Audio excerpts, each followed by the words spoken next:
बच्चों, welcome to the Sharda विद्यापीठ। तो आज हम आपके लिए लेकर आए हैं वेव ऑप्टिक्स 12th फिजिक्स। ये चैप्टर बिल्कुल इजी है, 7-8 क्वेश्चन इसमें, और उसमें से ये सोच के चलो कि 4-5 उसमें डेरिवेशन है और 4-5 उसमें थ्योरी वाले क्वेश्चन है। अगर बोर्ड वालों का मन करे कि डेरिवेशन देंगे तो उन 4 या 5 में से ही एक डेरिवेशन आपको देखने को मिलेगी।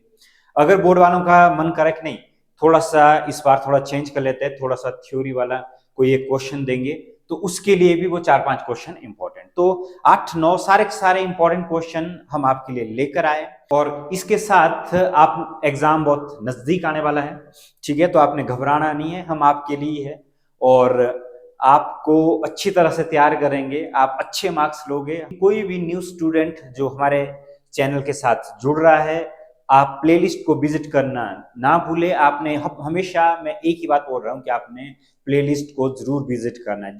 जैसे ही कोई वीडियो आपके आसपास आती है तो आपने उसके बाद प्लेलिस्ट को जरूर विजिट करना है। उसके अकॉर्डिंग आपने फिर उसके बाद आपने अपना जो सब्जेक्ट है उसके अकॉर्डिंग आपने अपनी प्रिपरेशन शुरू करनी है, ठीक है ना? उसमें ब्लूप्रिंट भी है, सिलेबस भी है, कौन सी डेरिवेशन आएगी, कौन सी थ्योरी आएगी, सब कुछ है। और उसके बाद आपको जो 1 मार्क्स के जो 1 शॉट मिलने वाले हैं वो अलग से मिलेंगे एग्जाम से पहले। और एग्जाम का जो प्रेशर है उसको किस तरह से हैंडल करें और एग्जाम किस तरह से अटेम्प्ट करें, उसकी टेक्निक भी आपको बताई जाएगी। तो आपने घबराना नहीं है, हम आपके लिए है।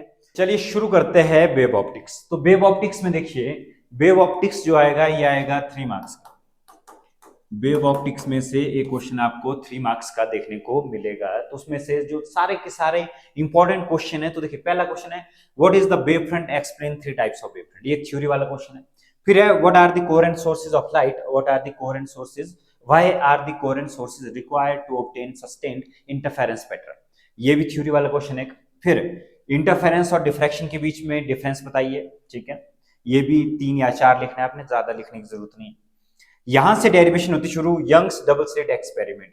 यंग्स डबल स्लिट एक्सपेरिमेंट में आपसे पूछा जा सकता है कंस्ट्रक्टिव डिस्ट्रक्टिव इंटरफेरेंस, या सिंपल आपको फ्रिंज विड्थ के बारे में भी पूछा जा सकता है। आपने ये ध्यान जरूर रखना है कि जब भी यंग्स डबल स्लिट एक्सपेरिमेंट आए तो आपने यंग्स डबल स्लिट वाली एक्सपेरिमेंट ही करना है, ठीक है?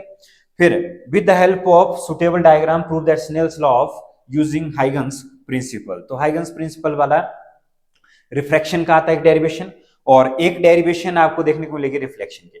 ये 3 डेरिवेशन है बिल्कुल इंपॉर्टेंट। इनमें से मैं 95% श्योर हूं कि इन 3 में से आएगा। अगर इन 3 में से नहीं आया तो ये जो थ्योरी वाले क्वेश्चन है उनमें से एक क्वेश्चन देखने को मिलेगा। कुछ डिफरेंट टाइप के क्वेश्चन भी है 2-3। तो देखिए एक क्वेश्चन है डिफ्रैक्शन वाला, कि डिफ्रैक्शन की डेफिनेशन बता सकते हैं आप। फिर find the condition for the maximum and minimum when diffraction of light takes place at a single slit. Single slit बोले तो आपने डिफ्रैक्शन का अलग डेरिवेशन होती है। अगर आपसे पूछा जाए कि डबल स्लिट, तो एक अलग से डेरिवेशन होती है। नाउ नेक्स्ट देखिए, बड़ी एक पोलराइजेशन भी आती है, ठीक है? वेव ऑप्टिक्स देखो, वेव ऑप्टिक्स क्या बताता है? वेव ऑप्टिक्स बताता है wave nature of light, light का वेव नेचर। क्योंकि लाइट के पास दोनों नेचर होते हैं, particle as well as wave nature.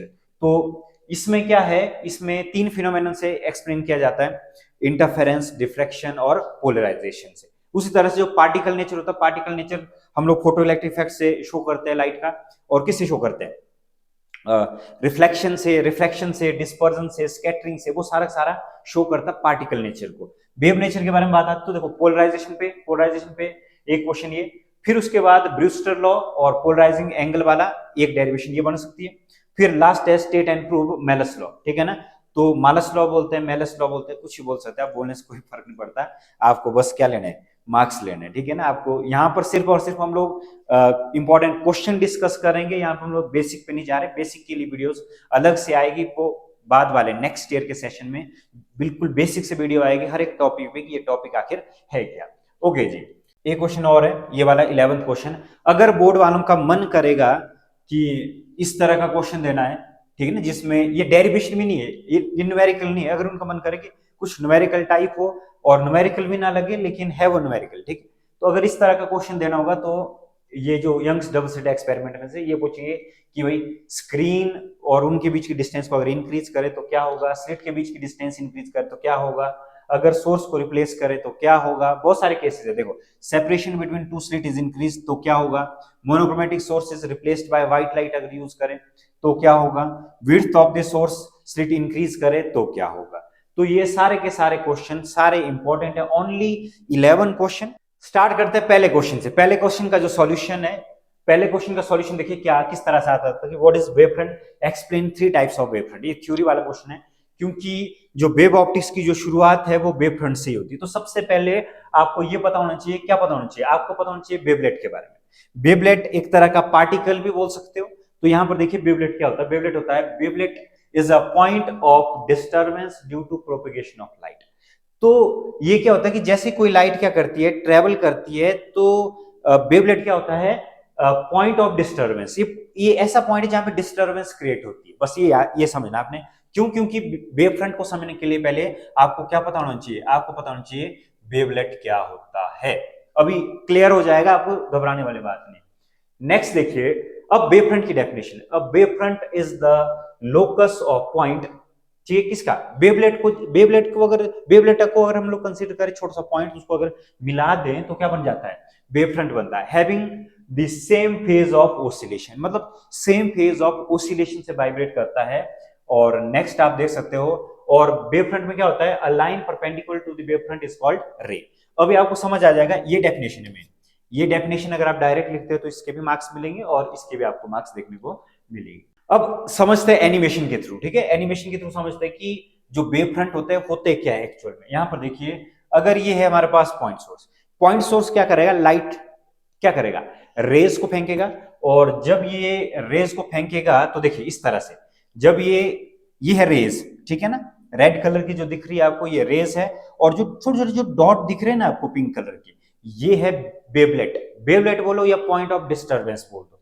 तो ये सिंपल सी बात है कि जब आप मान लो अगर आपने पानी में क्या किया, पत्थर फेंका, तो पत्थर फेंकने के बाद आपको सर्कल्स, रिपल्स, बहुत सारे ripples in the form of circle दिखाई देनी शुरू हो जाएगी। तो ये क्या होगा, सेम फेज और सेम डिस्टेंस पे होनी चाहिए।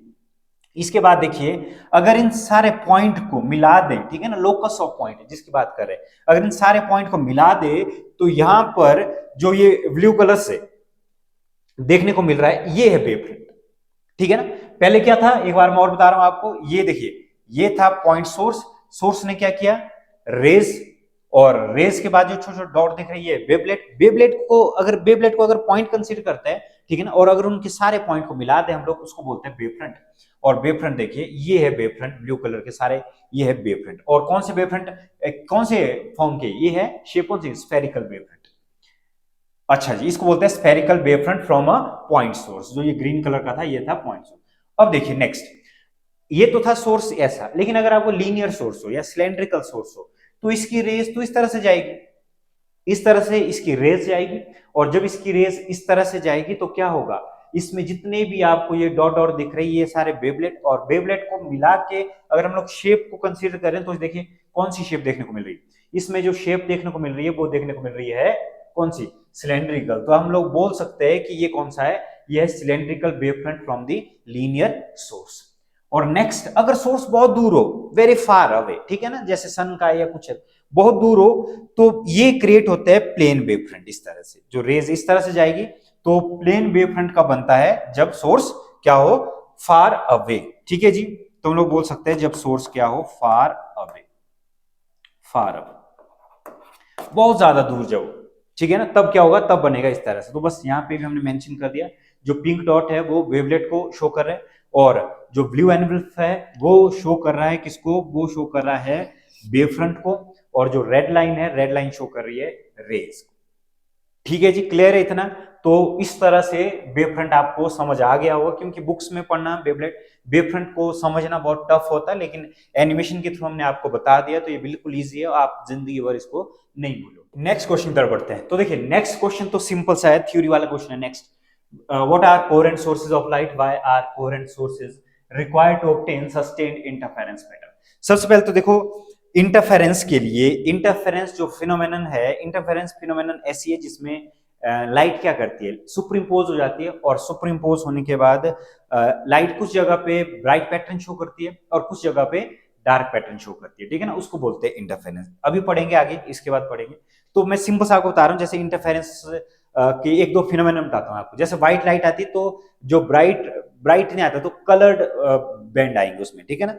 जैसे कि जब आपने क्या किया होगा, सोप सॉल्यूशन से, ठीक है ना, सोप सॉल्यूशन से जो बबल बनाए होंगे ना, तो उसमें देखिए जो बबल जब लाइट में दिखता है तो कलरफुल दिखता है।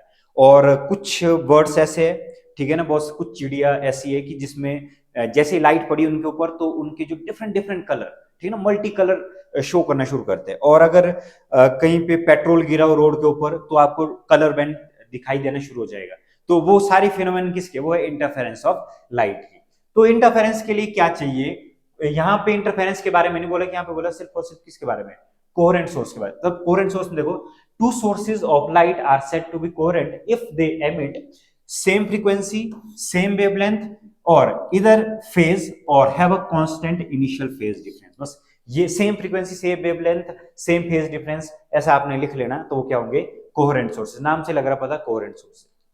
नेक्स्ट देखो, कोहेरेंट सोर्सेज रिक्वायर्ड। तो कोहेरेंट सोर्सेज क्यों रिक्वायर्ड होते हैं इंटरफेरेंस के लिए, क्योंकि एक तो पहला तो केस है स्टेबल फेज डिफरेंस। तो if the phase difference changes, अगर फेज डिफरेंस चेंज हो जाएगा तो फ्रिंज ब्लड हो जाएगी और क्या हो जाएगी, डिसअपियर हो जाएगी। Therefore coherent sources are required, पहला। दूसरा रीजन आप लिख सकते हो continuous emission. Coherent sources ensure, ये एंश्योर करता है कि continuous predictable superposition of wave producing a stable interference pattern rather than the fluctuating और वॉश्ड आउट। ये भी यही बात है, ऊपर वाली बात ये है, ठीक है ना, फ्लक्चुएटिंग और वॉश्ड आउट वाला पैटर्न अपीयर ना हो, इसलिए कोहेरेंट सोर्सेज क्या करते हैं, कंटिन्यूस एमिशन। तीसरा है सेम फ्रीक्वेंसी और वेवलेंथ से क्या होता है, if source emits different wavelength the interference fringes shift and overlap destroying the clear pattern, ठीक है ना। अगर सोर्स क्या करे, डिफरेंट वेवलेंथ डिफरेंट फ्रीक्वेंसी का हो, तो वो क्या करते हैं, फ्रिंज शिफ्ट होती रहती है और वापस में ओवरलैप होगी। ओवरलैप से हमें पता ही नहीं लगेगा कि जो बैंड है वो डार्क वाला है ब्राइट वाला है, एकदम से वो क्या हो जाएगा, पैटर्न क्या हो जाएगा, डिस्ट्रॉय हो जाएगा, ठीक है ना। एक क्लियर पैटर्न आपको शो नहीं होगा, इसीलिए इंटरफेरेंस के लिए हमें क्या चाहिए, कोहेरेंट सोर्सेज रिक्वायर्ड है। ओके जी, नेक्स्ट देखिए, अब ये क्वेश्चन है, ठीक है ना, मैंने बोला था तीन फिनोमेनन है जिससे लाइट का कौन सा नेचर है, लाइट का वेव नेचर हमें पता लगता है। तीन फिनोमेनन है, तो पहली फिनोमेनन है इंटरफेरेंस, दूसरी है डिफ्रैक्शन, तीसरी है पोलराइजेशन। उससे हम लोग बताते हैं कि जो लाइट है, लाइट का कौन सा नेचर है, वेव नेचर है। तो ये बोल रहे कि डिफरेंस बिटवीन, तो डिफरेंस आप इजीली लिख सकते हो। तो डिफरेंस में देखिए, पहला डिफरेंस क्या है, it is due to superposition of two wave front originating from the two coherent sources, ये आपने सबसे इंपॉर्टेंट ये। फिर डिफ्रैक्शन है superposition of secondary wavelet. Wavelet इसलिए मैंने वेवलेट पहले समझाया था कि ये सुपरपोजिशन ऑफ है सेकेंडरी वेवलेट का, originating from the same wave front, मतलब कि वेव फ्रंट, एक ही वेव फ्रंट से निकलने वाले वेवलेट्स, उनका सुपरपोजिशन वो होता है डिफ्रैक्शन। और डिफ्रैक्शन को आप ऐसे भी लिख सकते हो बेंडिंग ऑफ लाइट, ठीक है ना, बेंडिंग ऑफ लाइट भी होता है फ्रॉम द ऑब्स्टेकल हो, अपर्चर हो, वहां उसको भी हम लोग क्या बोलते हैं, डिफ्रैक्शन ऑफ लाइट। नेक्स्ट देखिए, अभी हम लोग ज्यादा डिटेल में नहीं जा पा रहे क्योंकि एग्जाम टाइम है, तो इंपॉर्टेंट क्वेश्चन ही डिस्कस कर सकते हैं। डिटेल में समझने के लिए बहुत मजेदार है वेव ऑप्टिक्स, फिजिक्स का हर एक पार्ट बिल्कुल मजेदार है, लेकिन उसको हम लोग एक्सप्लेन नहीं कर पा रहे, बस सिर्फ और सिर्फ हम लोग डिस्कस करने जा रहे हैं कि ये इंपॉर्टेंट क्वेश्चन है एग्जाम के पॉइंट ऑफ व्यू से। ओके जी, all bright fringes are of same intensity. इसमें क्या होता है कि सारी सारी ब्राइट फ्रिंजेस क्या बनती है, सेम इंटेंसिटी की बनती है, और इसमें वेरिंग इंटेंसिटी चेंज होती है। Intensity decreases away from this central maxima, एक होता है सेंट्रल मैक्सिमा, उसके बाद धीरे धीरे वो डिक्रीज होती रहती है। तो ये ऐसा है, ये वाला पोर्शन मैं आपको यहाँ पे बताता हूँ। जैसे मान लो ये है इंटेंसिटी का ग्राफ, इसके ये इंटेंसिटी के साथ, और इसमें क्या होगा, इसमें ये सारे के सारे पैटर्न कैसे बनेंगे, बिल्कुल बराबर, ये बनेंगे बराबर ऐसे, इसमें बराबर बनेंगे।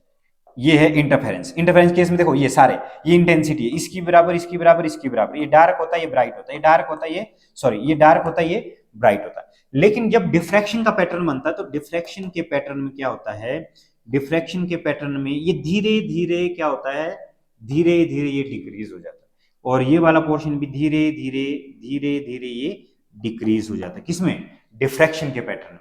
तो नेक्स्ट देखिए, the width of bright and dark fringes are equal. इसमें क्या होता है, डार्क और ब्राइट फ्रिंजेस की जो विड्थ है वो क्या होती है, इक्वल होती है, इक्वल विड्थ के। लेकिन यहाँ पे क्या होगा, देखो यहाँ पे डिफरेंट है, इंटेंसिटी भी डिफरेंट है, और उनकी विड्थ क्या होती है, धीरे धीरे decrease, width of fringes are not equal.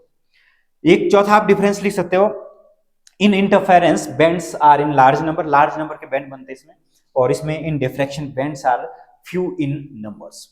Next देखिए, in interference bands equally spaced होते हैं इक्वल स्पेस के, और in diffraction bands are unequally spaced. तो ये 4-5 डिफरेंस है, ये लिखकर आपके 3 मार्क्स इजीली आ जाएंगे। तो आपने इसको भी क्लियरली पढ़ना है। तो फोर्थ क्वेश्चन देखिए, सबसे ज्यादा इंपॉर्टेंट और इसके सबसे ज्यादा चांसेस है आने के। तो फोर्थ क्वेश्चन में क्या बताया गया है कि condition for constructive and destructive interference using Young's double slit experiment for interference of light. तो यहां पे सबसे पहले देखिए, एक सोर्स लिया, एक सोर्स को पहले सिंगल स्लिट से भेजा, और सिंगल स्लिट के बाद देखिए एक ही सोर्स को 2 स्लिट से भेजा, डबल स्लिट, क्योंकि हमारा मेन पर्पस तो यही है, इस सोर्स की जगह यहां भी लगा सकता है इस सोर्स को। फिर इस सोर्स को किससे भेजा, डबल स्लिट से भेजा, तो ये कोहेरेंट सोर्स बन गया। और कोहेरेंट सोर्स बनने के बाद जो ये पैटर्न, जिस पैटर्न की हम बात कर रहा था ना कि ब्राइट डार्क, तो क्या होगा, मोनोक्रोमेटिक सोर्स भेजा हमने, तो क्या होगा, जो बीच वाला देखो, बीच वाला ब्राइट है, ये वाला ब्राइट आ गया, और ये आ गया डार्क, ये फिर से ब्राइट, ये डार्क, ये फिर से ब्राइट, और ये वाला डार्क। इस तरह से ब्राइट डार्क पैटर्न इसमें बनते गए। तो ये देखिए, ये वाला है एक्सपेरिमेंट, यहाँ पे ये 2 स्लिट ली है, S1 और S2 क्या है, 2 स्लिट है, और S है सोर्स, मोनोक्रोमेटिक सोर्स है, फिर 2 छेद है यहाँ पे, ठीक है ना, ये सोच लो 2 होल है यहाँ पे, एक ये। यहां से जब लाइट को भेजा तो ये है स्क्रीन, ये वाली हमारी स्क्रीन है, ये वाली हमारी स्क्रीन है। स्क्रीन के ऊपर देखेंगे कि पैटर्न कौन सा बनेगा, ठीक है ना, ये तो डेरिवेशन के लिए, ये इसका एक्सपेरिमेंट है, और ये डेरिवेशन करने के लिए डायग्राम है। अब यहां से देखिए जो डी है डिस्टेंस बिटवीन, आप लिख सकते हो distance between two slit S1 and S2, और कैपिटल डी क्या है, कैपिटल डी है किसके बीच की डिस्टेंस, डिस्टेंस बिटवीन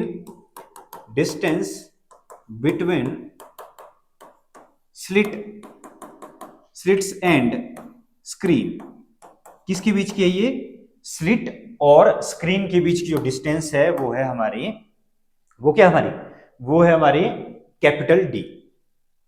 अब क्या होगा, और ये इसका सेंटर वाला पॉइंट, ये इसका सेंटर वाला पॉइंट, तो आप देख सकते हो कि यहां से यहां तक क्या होगा, ओ पॉइंट लिया, एक सेंट्रल वाला पॉइंट।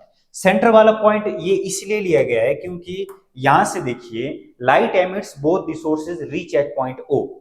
ये बोल रहे कि ये सोर्स जब लाइट यहां से यहां पहुंचेगी यहां पे, और इस सोर्स से जब लाइट यहां से यहां पहुंचेगी, लाइट से जब सोर्स ओ तक पहुंची, ओ लेना अपने सेंटर पे, 2 स्लिट के सेंटर के बाद सामने बिल्कुल पॉइंट लेना, वो क्या होगा, ओ पॉइंट होगा।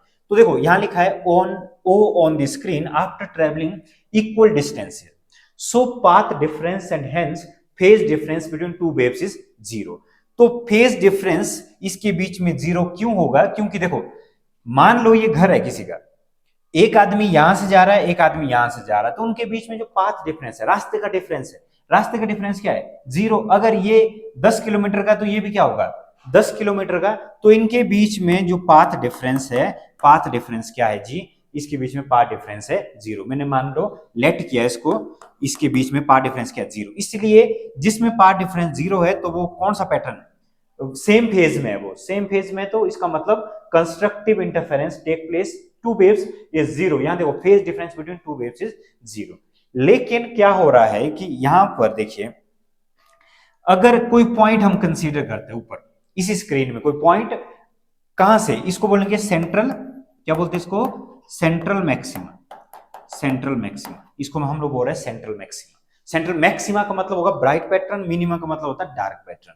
तो यहां पर देखिए, अगर हमने एक पॉइंट P कंसीडर किया ऊपर, तो फिर से वही, ये घर है कोई, तो एक आदमी यहां से इधर पहुंचेगा तो वो क्या होगा, उसको लगेगा x डिस्टेंस है, लेकिन इस वाले के लिए तो दूर है ये, तो इसके लिए क्या होगा, इसके लिए होगा, इसको हम लोग मान लो यहां से हम लोगों ने एक परपेंडिकुलर ड्रॉ किया, परपेंडिकुलर ड्रॉ करके क्या होगा, ये दोनों बराबर हो गए, लेकिन ये जो पॉइंट होगा ना, ये होगा डेल्टा x, ये डिफरेंस आएगा उसमें, और इसको आप पूरा लिख सकते हो, ये क्या बनेगा, ये थोड़ा क्या होगा, थोड़ा सा ज्यादा होगा डेल्टा x के।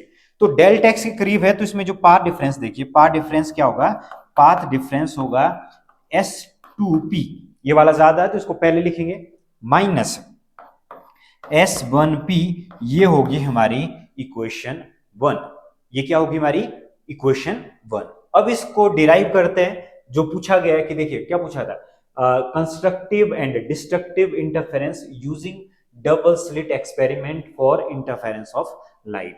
तो इसमें देखिए इसको हम लोग किस तरह से प्रूव करेंगे, इसमें फिर से वही लिख लेते हैं, ये x है और इसको क्या लिखना है, x प्लस डेल्टा x, और यहां से जब हम लोग परपेंडिकुलर गिराएंगे तो ये डिफरेंस इसके बीच में, ठीक है ना, यहां इसके लिए नजदीक था, इसके लिए क्या है, दूर है, कोई ना कोई फेज डिफरेंस यहाँ पे आया होगा। तो हमने जो लिखा था इसके बारे में, जो हमने लिखा था, क्या लिखा था हमने लिखा था जी delta x is equal to S2P minus S1P, इसको लिखी थी हमने इक्वेशन 1।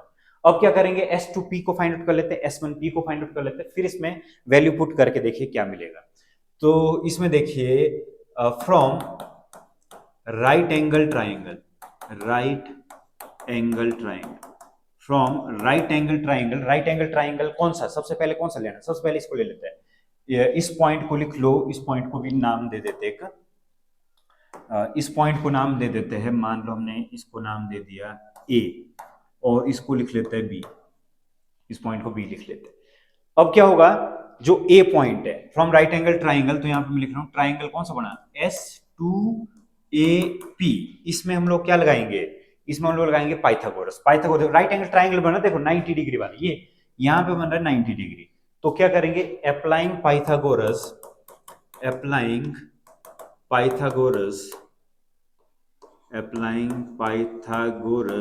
इन ट्राइंगल कौन सा,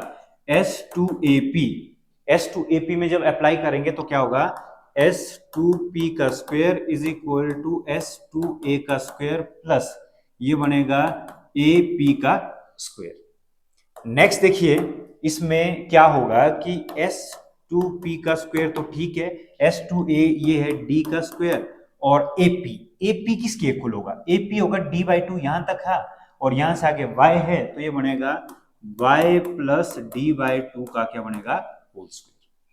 फिर क्या बनेगा जी, ये बनेगा S2P इज इक्वल टू, अगर मैं इसको जो स्क्वायर है ना, ये पूरा स्क्वायर है इसका, ये आपने ध्यान रखना है, P का S2 होल स्क्वायर जब परे जाएगा तो ये बना D square plus Y plus D/2, इसका भी क्या बन गया, ये स्क्वायर की पावर हाफ। नेक्स्ट देखिए इसको कैसे सॉल्व करेंगे, इसको सॉल्व करेंगे अगर मैं इसमें से बाहर लेकर आता हूं तो ये D हो गया बाहर, तो ये बन गया 1 plus Y plus D/2 upon D का स्क्वायर, और इसका भी क्या बन गया, होल स्क्वायर। ये इसके बाद देखिए क्या करेंगे, by using binomial theorem, binomial theorem क्या होती है, जो हायर पावर वाली जो टर्म होती है उनको क्या करने के, नेग्लेक्ट करने के लिए होती है। जैसे मान लो अगर कुछ ऐसा लिखो 1 plus x raise to power m, तो इसको इस तरह से टर्म को नेग्लेक्ट किया जा सकता है। बाकी टर्म जैसे बाइनोमियल थ्योरम बहुत सारी टर्म आती है, आपने मैथ में पढ़ा होगा, +1 में बाइनोमियल थ्योरम का पूरा चैप्टर है मैथ वालों के लिए, तो बहुत सारी टर्म बनती है, लेकिन उसको दो टर्म, ये सोच के चलो कि एक्सप्रेशन को दो टर्म में ही खत्म कर देना, उसको क्या बोलते हैं, बाइनोमियल थ्योरम। ठीक है, तो यहां पर ये बनेगा जी, तो ध्यान दीजिएगा, ये बनेगा S2P is equal to D 1 plus Y plus D/2 का होल स्क्वायर, और जो ये 2 है ना, ये आ जाएगा यहाँ पे 1/2 बन जाएगा, बस ये आएगा इस तरह से। फिर क्या होगा, S2P इज इक्वल टू, ये बन जाएगा, मल्टीप्लाई कर लेते हैं अंदर D, और ये बना y प्लस D/2 का होल स्क्वायर, और ये बना जी 2D। इसके बाद देखिए similarly from right angle triangle S1BP, बस ये ध्यान रखना आपने कि यहां पर जो PB होगा ना, PB पहले वाले में क्या लिखा था, सिमिलरली हमने लिख दिया, पहले वाले में y प्लस D/2 आया था, क्योंकि क्या था, ये इसमें प्लस करना था D/2, लेकिन इसमें क्या करेंगे, हमें तो चाहिए B से लेके P तक, तो इसमें माइनस करेंगे, तो क्या होगा, मैं यहाँ पे डायरेक्ट लिख रहा हूं S1P is equal to, same रहेगा, थोड़ा सा फर्क पड़ेगा, देखिए D प्लस यहाँ पे होगा y माइनस D/2 का whole square divided by 2D, ये होगा। अब क्या करेंगे आगे देखिए क्या करेंगे, putting the value in equation 1, तो putting the value in equation 1 में देखिए, तो डेल्टा x हमारा क्या आएगा, डेल्टा x हमारा आएगा जी D plus y plus D/2 का स्क्वायर अपॉन 2D, और माइनस जब करेंगे तो देखिए ये वाली टर्म आएगी माइनस का डी और ये आएगा minus y minus D by two का स्क्वायर अपॉन, इसमें भी किससे आया ये एक्सप्रेशन ऊपर वाला, ये भी पाइथागोरस लगा के आया, तो आपने डायरेक्टली यहाँ पे प्लस था, इसकी जगह क्या लिख लेना है, माइनस लिख लेना है।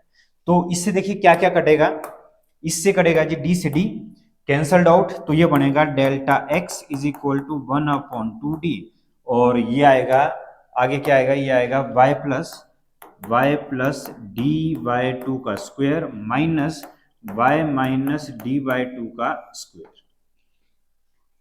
इसको ओपन कर लेते हैं, तो ओपन करके देखिए क्या आएगा 1/2d, तो ये बनेगा जी Y square plus D square upon 4 plus, और ये पूरा का पूरा 2ab, फॉर्मूला लगाना है इसमें a प्लस बी का होल स्क्वायर, ओपन करना है इसको।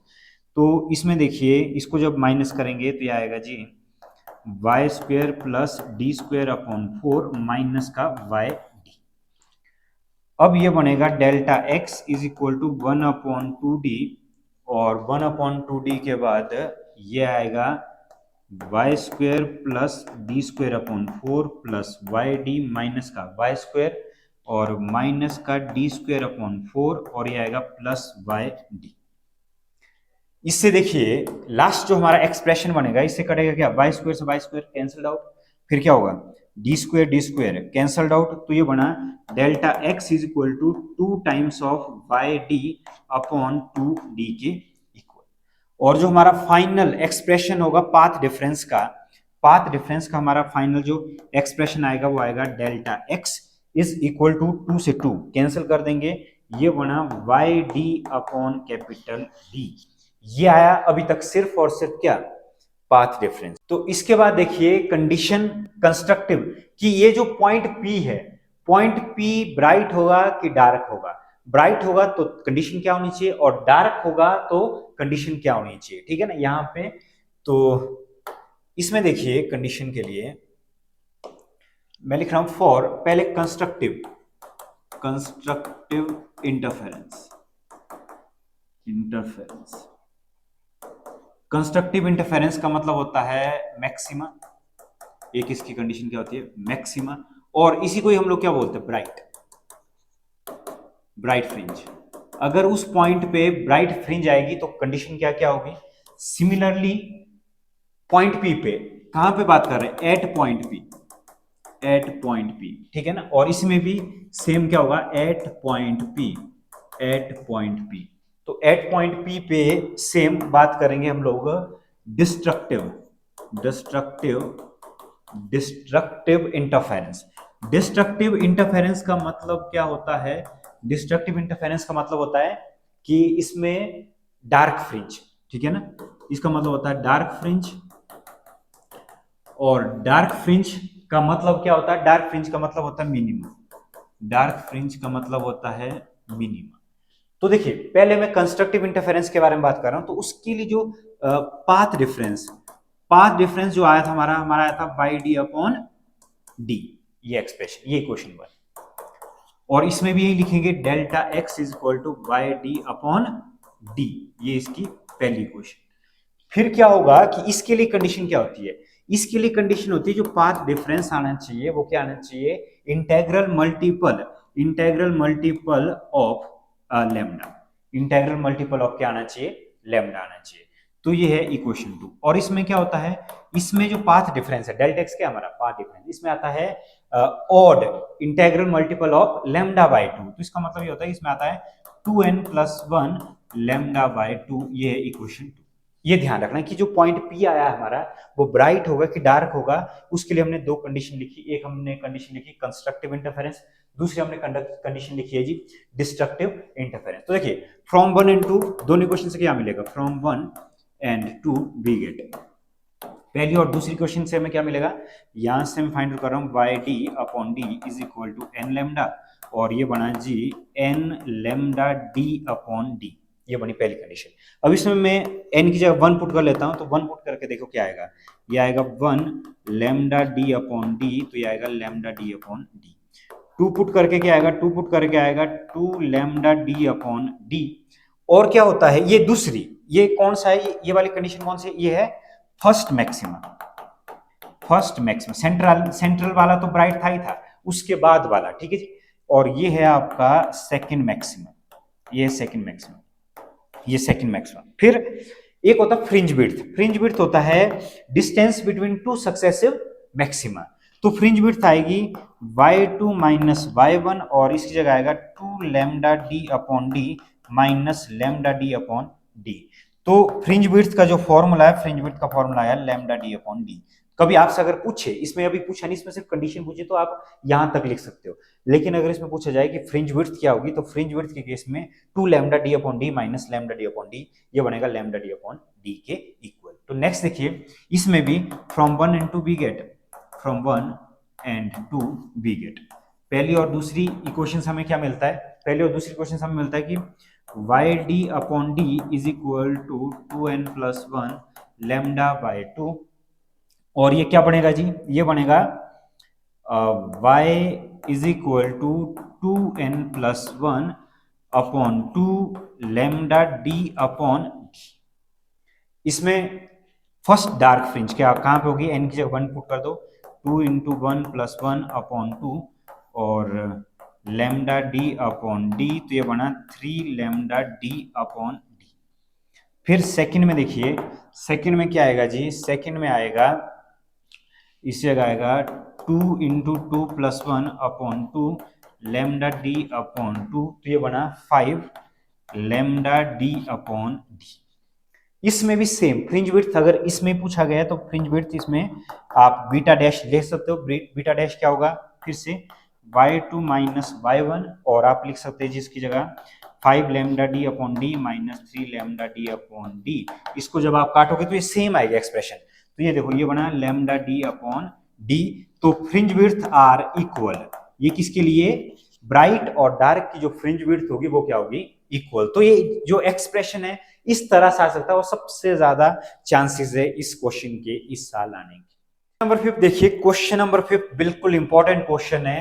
इसमें क्या करेंगे, पहले तो देखिए, पहले state Huygens principle and prove the laws of reflection on the basis of theory, ठीक है ना, वेव थ्योरी पे। तो ये क्वेश्चन अकेला भी आ सकता है, prove the law of reflection, ये भी 3 मार्क्स के लिए सफिशिएंट है। और अगर स्टेट हाइगन प्रिंसिपल आए तो ये भी 3 मार्क्स बनाता है, ठीक है ना। और उस साथ साथ कि is Huygens principle valid for long term sound waves और नॉट।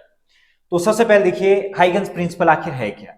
हाइगन्स ने क्या किया था, इसने ज्योमेट्रिकल इंटरप्रिटेशन दी थी किसके बारे में, वेव थ्योरी की, ठीक है ना, जो वेव ऑप्टिक्स के बारे में, कि लाइट का जो वेव नेचर है उस पे हाइगन्स ने क्या किया था, ज्योमेट्रिकल इंटरप्रिटेशन दिया था, मतलब कि ज्योमेट्री के थ्रू एक्सप्लेन करने की कोशिश की थी। तो देखिए किस तरह से, जैसे मान लो ये सोर्स है, सोर्स से क्या जा रही है, ये रेज जा रही है। तो रेज जाने के बाद क्या हो रहा है, ये है क्या, ये वेवलेट आ गया फिर से। तो जब वेवलेट आ गया तो वेवलेट को मिला के हमें पता है कि क्या बनता है, एक वेव फ्रंट बन गया। कौन सा सोर्स था, ये पॉइंट सोर्स था, और ये बन गया कौन सा वेव फ्रंट, ये बन गया ये बन गया हमारा कौन सा, primary wave front. Primary wave front के बाद क्या होगा, अब देखिए जो वेव फ्रंट है, वेव फ्रंट में जो डिस्टरबेंस क्रिएट होगी वो न्यू सोर्स और डिस्टरबेंस क्रिएट करेंगे, और वो जो आगे को जाएंगे वो जाएंगे स्पीड ऑफ लाइट से। तो स्पीड ऑफ लाइट से जाएंगे तो सेम डिस्टेंस ट्रेवल करेंगे।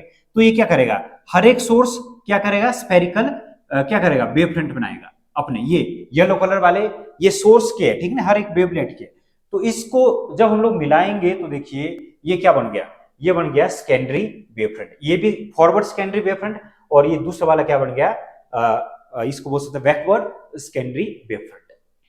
फिर देखिए अगर ये जो सोर्स, ये देखो न्यू वेव फ्रंट बना स्फेरिकल, ये था प्राइमरी, ये याद रखना आपने, जो वेवलेट से बना था। नेक्स्ट देखिए, जब इस सोर्स से किसी दूर, बहुत ज्यादा डिस्टेंस, फार अवे, तो क्या होता है, स्फेरिकल वेव फ्रंट नहीं रहता, तो क्या बन जाता है, वो प्लेन वेव फ्रंट बनेगा। प्लेन वेव फ्रंट में भी क्या होगा, हर एक जो पार्टिकल है वो कंसीडर किया जाएगा वेवलेट्स की, और वेवलेट को अगर हम मिलाएंगे तो वेव फ्रंट बनता है। तो देखिए ये बन गया जी, क्या बन गया, वेव फ्रंट।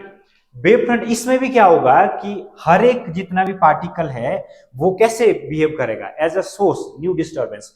तो इससे देखो सेम डिस्टेंस ट्रेवल करेंगे वो स्पीड ऑफ लाइट से, और इसको जब इसमें हम लोग क्या करेंगे, इसके टेंजेंट को जब इसको ज्वाइन करेंगे, ये ज्योमेट्रिकल इंटरप्रिटेशन है, ठीक है।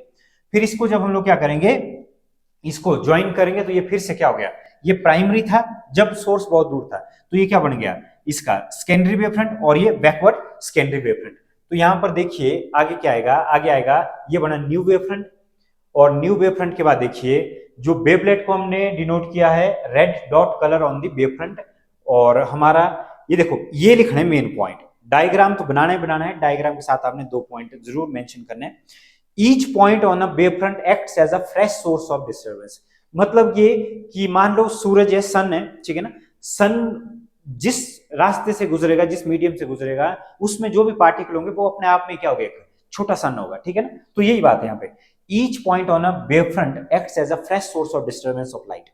नेक्स्ट ये है the new wave front at any time later is obtained by forward envelope of all the secondary wavelets at the time.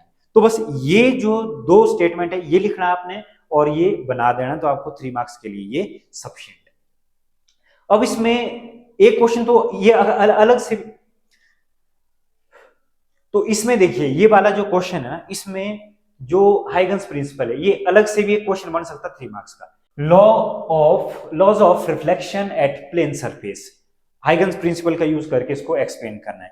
तो आपने अभी थ्योरी पे नहीं जाना, पहले डायग्राम देखिए, डायग्राम कैसे बनाना है आपने, लॉ ऑफ रिफ्लेक्शन का बनाना है। एक सरफेस लेना है एक्स वाई, और एक्स वाई सरफेस के ऊपर ये रेज है, ये रेज जब गिरेगी और रिफ्लेक्ट होकर सरफेस से दूर जाएगी। अब यहां पे कंसीडर करना है, यहां पर देखिए ए बी, ये सोर्स के, ये लाइन कैसी थी, ये थी पैरेलल लाइंस। तो पैरेलल लाइन के लिए जो वेव फ्रंट रहेगा वो रहेगा प्लेन, तो प्लेन वेव फ्रंट आया मेरा ए बी, ये कंसीडर किया हुआ है। और वेव फ्रंट और रेस के साथ में एंगल बनता है कितना डिग्री का, 90 डिग्री का एंगल बनता है, ठीक है जी। चाहे इसके साथ बनाओ चाहे इसके साथ बनाओ, ये एंगल बनाएंगे 90 डिग्री का। नेक्स्ट देखिए, और फिर क्या करना है, जितना पॉइंट यहां से यहां तक है ये ध्यान रखना है आपने, ठीक है ना, जितना बी से लेके आगे को इतना ही आपने यहां से क्या करना है, एक आर्क लगानी है। कौन सी रे में, तीसरी वाली रे में आर्क लगा के फिर आपने क्या करना है, ये बनेगा ए बी है इंसिडेंट वेव फ्रंट और सी डी होगा रिफ्लेक्टेड वेव फ्रंट। इसके बाद देखिए, इसके बाद क्या करना है, इसके बाद आपने नॉर्मल ड्रॉ करना है, किसके लिए, वेव फ्रंट के लिए, और यहां से ए पॉइंट और ये वाला पॉइंट कौन सा है, सी पॉइंट। नॉर्मल ड्रॉ करने के बाद हमें पता है एंगल ऑफ इंसिडेंस ये रे के लिए, और एंगल ऑफ इंसिडेंस ये किसके लिए, इंसिडेंट वेव फ्रंट था ना, तो इंसिडेंट वेव फ्रंट का एंगल आई, और रिफ्रैक्टेड वेव फ्रंट का एंगल भी क्या होगा, आर। ये रखना ध्यान आपने, इंसिडेंट वेव फ्रंट का एंगल विद सरफेस क्या होगा, आई, और इसके साथ में क्या होगा, ये होगा जी आर।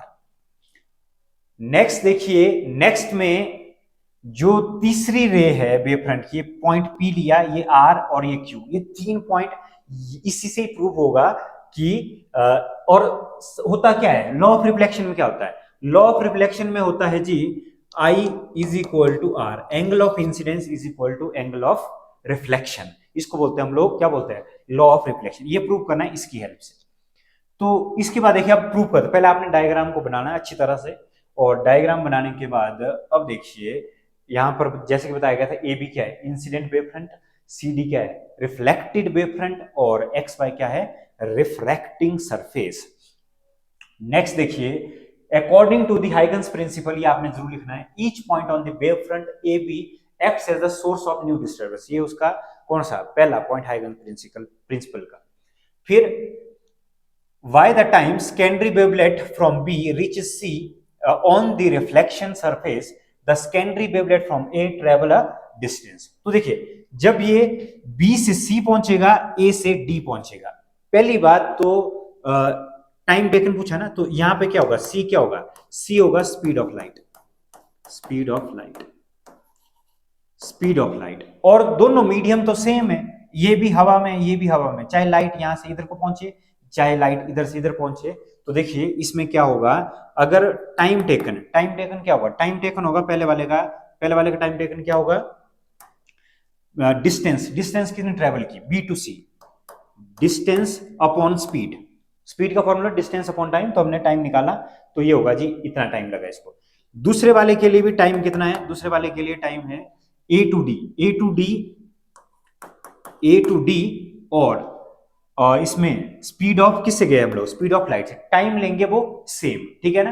तो टाइम सेम लेंगे, देखो from equation 1 and 2, from equation 1 and 2 से क्या मिलेगा, फ्रॉम इक्वेशन 1 एंड 2 से मिलेगा B C upon C is equal to A D upon C, C से सी कैंसिल हो जाएगा, तो आप बोल सकते हो कि बी से सी और ए से डी बराबर होगा। क्यों? क्योंकि ये कौन सा है? सेम मीडियम, ठीक है ना। एक ही मीडियम में लाइट जो ट्रेवल करती है वो सेम स्पीड से ट्रेवल करती है, तो टाइम जो होगा, टाइम टेकन क्या होगा उसका? सेम होगा, ठीक है जी। नेक्स्ट देखिए, ये यहां पे इंपॉर्टेंट है। इंपॉर्टेंट क्या है कि CD will be true reflected wavefront. CD will be true reflected wavefront if secondary wavelet of disturbance from the point on the incident wavefront takes the same time to reach reflected wavefront CD. Consider secondary wavelets at point P. अब देखो, ये बोल रहे हैं कि यहां से A से लेके B में कोई भी ऐसा पॉइंट होगा उसको सेम टाइम लगना चाहिए CD तक पहुंचने में। जैसे देखो, बी से कोई निकला था वेवलेट, वेवलेट ठीक है ना, पार्टिकल, तो बी से कोई वेवलेट निकला था, तो वेवलेट को टाइम लगा सी तक, ए से जो निकला डी तक, ये तो हो गए बराबर, B C is equal to A T. लेकिन ये बोल रहे कि जो पी से निकला है, पी से देखो, पी से क्यू, क्यू से कहां गया? आर, तो ये बोल रहे कि पी से आर तक भी इनके बराबर ही क्या लगना चाहिए? टाइम लगना चाहिए। इसके बीच में से कहीं से भी अगर वेवलेट निकलता है, तो वेवलेट यहां पे देखो क्या लिखा है, CD after reflecting from the surface point Q। अब देखो, ये B से C तक बराबर टाइम, C कौन सा पॉइंट है? रिफ्लेक्टेड वाला। मैं फिर से बोल रहा हूं, A से D तक बराबर टाइम लगा, लेकिन P से R तक पहुंचने में भी उतना ही टाइम लगना चाहिए जितना टाइम लगा है किसको? B से C पहुंचने में और A से D पहुंचने में। क्लियर है? अब आगे बढ़ते हैं। अब देखो, इसमें इसमें जो हमारा ये है डायग्राम था, डायग्राम फिर से बना रहे हम लोग। तो इस डायग्राम में, इस डायग्राम में देखिए, इस डायग्राम में क्या होगा कि ये जो पॉइंट है, ये एंगल बना रहा है इसके साथ कितना डिग्री? ये एंगल बना रहा है इसके साथ 90 डिग्री। ये एंगल बन रहा है 90 डिग्री का। अब क्या करेंगे हम लोग, और ये एंगल कितने डिग्री का बन रहा है? ये एंगल बन रहा है 90 डिग्री। तो जो टाइम है टी, तो इसका जो टाइम है ये टी होना चाहिए कहां से कहां तक? P से Q तक कैसे गए? स्पीड ऑफ लाइट के साथ, दोनों को मिला के वो T के इक्वल ही होना चाहिए, जो पीछे आया था ना टाइम, उसके इक्वल ही होना चाहिए, इसलिए लिखा ये। अब क्या होगा, अब मैं लिख रहा हूं यहां से Q से लेके R तक, और यहां पे आ रहा है C।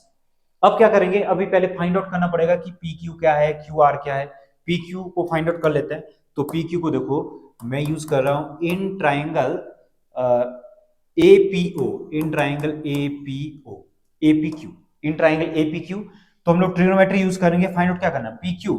तो मैं लिख रहा हूं PQ, P साइन आई लिखता हूं डायरेक्ट। साइन आई क्या होता है? साइन आई होता है, साइन आई होता है किसके equal? Perpendicular upon H. Perpendicular क्या है इसमें? परपेंडिकुलर है PQ, और H है जिसमें AQ। और यहां से PQ क्या बना? PQ बना जी हमारा, PQ बना, क्या बना? AQ इंटू साइन आई, ये बन गया PQ की वैल्यू। फिर एक और फाइंड आउट कर लेता हूं। अब देखिए, इन ट्राइंगल, दूसरा वाला ट्राइंगल ले रहा हूं मैं, CRQ, एक दूसरा ट्राइंगल ले रहा हूं CRQ। CRQ में क्या होगा? CRQ में होगा जी, इसमें भी साइन R, ये रिफ्लेक्टेड के लिए, और यहाँ पे R आएगा। एंगल के सामने क्या होता है? परपेंडिकुलर, परपेंडिकुलर अपॉन H, ये भी बनेगा P अपॉन H। P की जगह आएगा, P की जगह आएगा जी RQ, या QR ले सकते हो, QR अपॉन ये बना QS। तो QR की जो वैल्यू आई वो आई QC, और ये आया साइन इंटू R। अब इन दोनों की वैल्यू को इस वाली इक्वेशन में पुट कर लेते हैं, ऊपर वाली इक्वेशन में। तो ऊपर वाली इक्वेशन में पुट करके देखिए क्या मिलेगा। ये मिलेगा जी T is equal to, P की जगह है AQ sine I upon C, और इस जगह आप लिख सकते हो QC sine R upon C। Again इसको क्या लिखा जा सकता है? QC। QC किसके इक्वल आएगा? QC देखो, QC किसके इक्वल आएगा? QC को लिखा जा सकता है AC minus AQ। AC minus क्या लिखा जा सकता है? AQ। तो इसको फिर से लिख लेते हैं, फर्दर लिख लेते हैं। ये बना जी AQ sine I upon C plus AC minus AQ sine R upon C। T is equal to A Q sine I upon C plus A C sine R upon C minus A Q sine R upon C.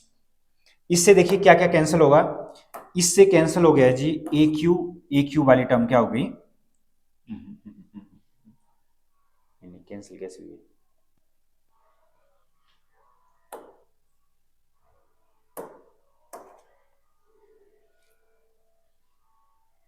इससे देखिए कोई भी term cancel नहीं हो रही है, तो कोई भी टर्म जब कैंसिल नहीं हो रही तो यहां पर हम लोग इसको लिख सकते हैं, टी की वैल्यू क्या लिखेंगे, ए क्यू और ये आएगा sine I minus sine R और अपॉन आया सी, और इसको लिखेंगे अलग से A C sine R upon C, इसको लिखा अलग से।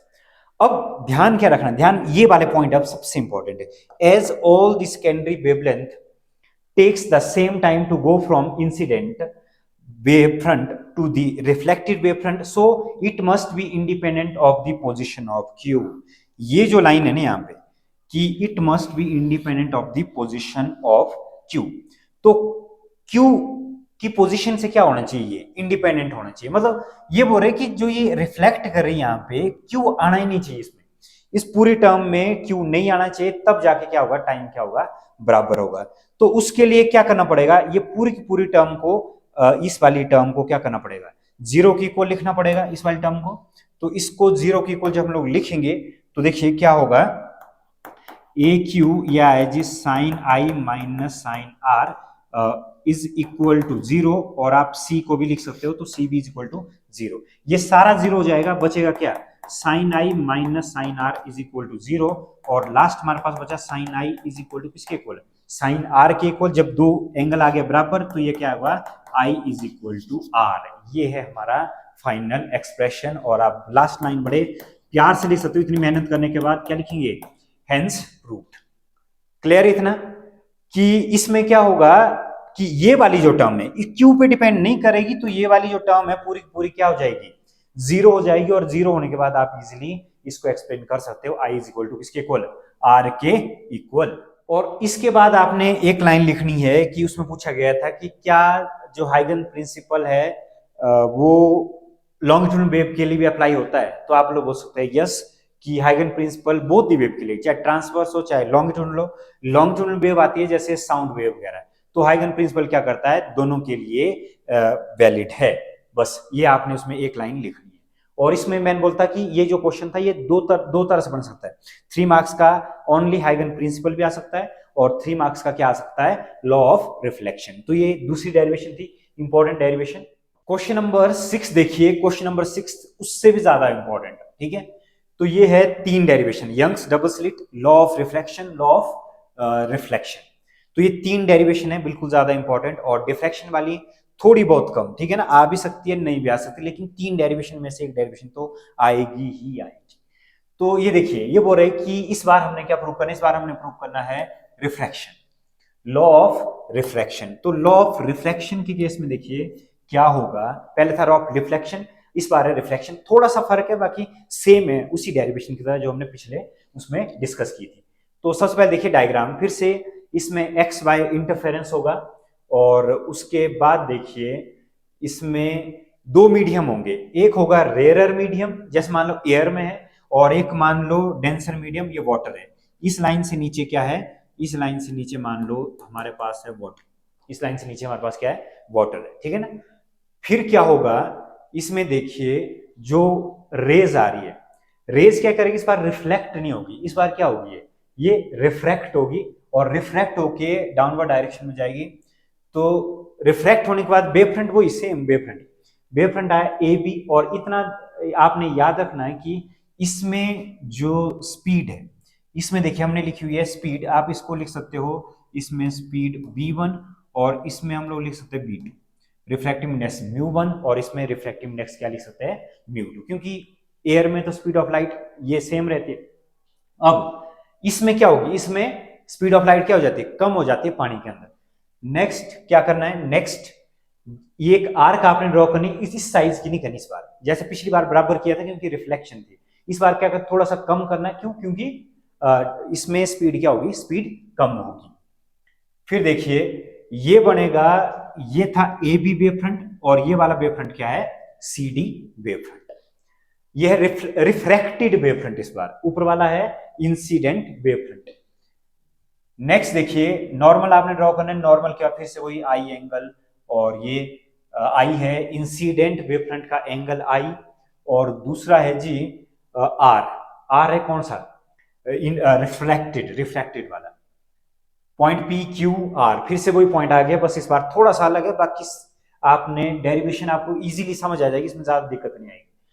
तो देखिए इसमें क्या होगा कि let A B with the plane wave front, ये सारी लाइन आपने लिख लेनी है, A B with the plane wave front incident on the boundary X by separating two media of refractive index, और इसमें से म्यू टू ज्यादा है, म्यू वन कम होता है। क्यों होता है कम, क्योंकि म्यू वन एयर है, और मान लो ये वाटर है या ग्लास है, कुछ भी ऐसी टर्म है। फिर b1 है speed of light in first medium, और b2 है हमारी speed of light in second medium. हमें पता है कि सिंपल मीडियम में जो स्पीड ऑफ लाइट होती है ग्रेटर देन, ये लिख लेना, इतना काम आपने कर लेना लिख के। फिर अकॉर्डिंग टू द हाइगन principle each point on the wave front A B acts as a source of new disturbance.